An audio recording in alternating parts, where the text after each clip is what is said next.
মাত্র 4টা টিপসের মাধ্যমে গণিতে কিভাবে 30 পাইতে পারবা সেটা সম্পর্কে আজকে কিছু বলবো। আবার সাথে টাইম ম্যানেজমেন্ট, যারা সারা বছর কিছু পড়ো নাই তাদের সম্পর্কে তাদেরকেও আজকে কিছু টিপস দিব, যাতে তোমরা 5টা সিকিউর করে আসতে পারো। আমার অভিজ্ঞতা থেকে আজকে কিছু শেয়ার করি। তোমার টাইম ম্যানেজমেন্টটা করবা। টাইম ম্যানেজমেন্ট হচ্ছে, দেখবা কয়েকটা ম্যাথ থাকবে খুবই ইজি, খুব দ্রুত করতে পারবা, কম করে 30 সেকেন্ড থেকে 25 সেকেন্ড লাগে, তুমি এক নজর দেখবা করে ফেলতে পারবে, ঠিক আছে।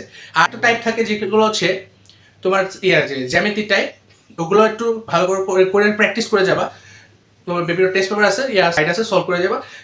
আর মেন বইতে দেখবা, মেন বইতে সাধারণ নির্বাচনের অংশগুলো আছে, সেগুলোর থেকে তুমি তুমি যে সাধারণ নির্বাচনগুলো একটু পড়ে যাবে, ওইখান থেকেও এমসিকিউ আসে, ঠিক আছে, ওইখান থেকেও এমসিকিউ আসে, ওগুলো থাকে মাঝে মাঝে।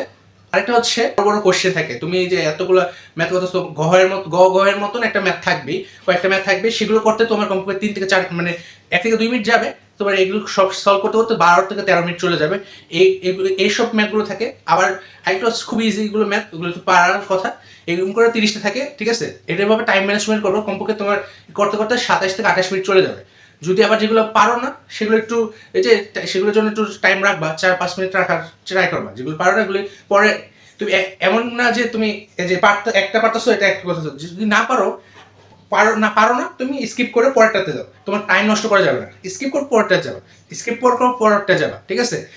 কোনোভাবে টাইম নষ্ট করবে না। টাইম নষ্ট করলে কিন্তু তুমি ম্যাথে 30টা এমসিকিউ দাঁড়াতেও পারবে না। 8টা টিপসের মধ্যে প্রথম টিপস হচ্ছে, তোমার প্রথম প্রায়োরিটি হচ্ছে সূত্র জানতে হবে। সূত্র যদি ম্যাথের সূত্রই না জানো তাহলে তো আর পারবে না। আর সূত্র এমনভাবে মুখস্থ করে রাখতে হবে যেন প্রশ্নটা দেখলেই মাথায় ক্লিক করে, ঠিক আছে, এভাবে মনে রাখতে হবে।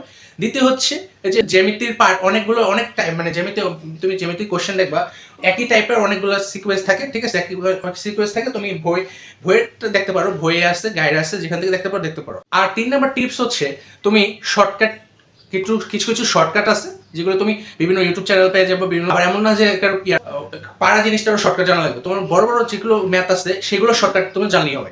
আর 4 নম্বরটা হচ্ছে কিভাবে, এই যে কয়েকদিন আছে, এই কয়েকদিন তুমি খালি প্র্যাকটিস করো যে কত কম সময়ে তুমি এমসিকিউ সলভ করতে পারো। টাইমটা ম্যানেজ করা অনেক ইম্পর্টেন্ট, ঠিক আছে, টাইমটা ম্যানেজ করো।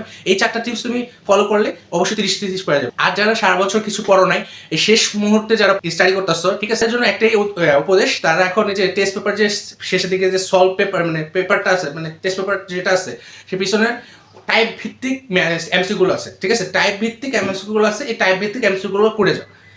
এইখানে টাইপ ভিত্তিক তোমার ধরো একটা ম্যাথ করছো, এরকম টাইপের ম্যাথ আসবে, কিন্তু এরকম ম্যাথ আসবে না, ঠিক আছে, এরকম টাইপের ম্যাথ আসবে। তোমাদের জন্য এটাই উপদেশ, তোমরা এগুলো করে যাও।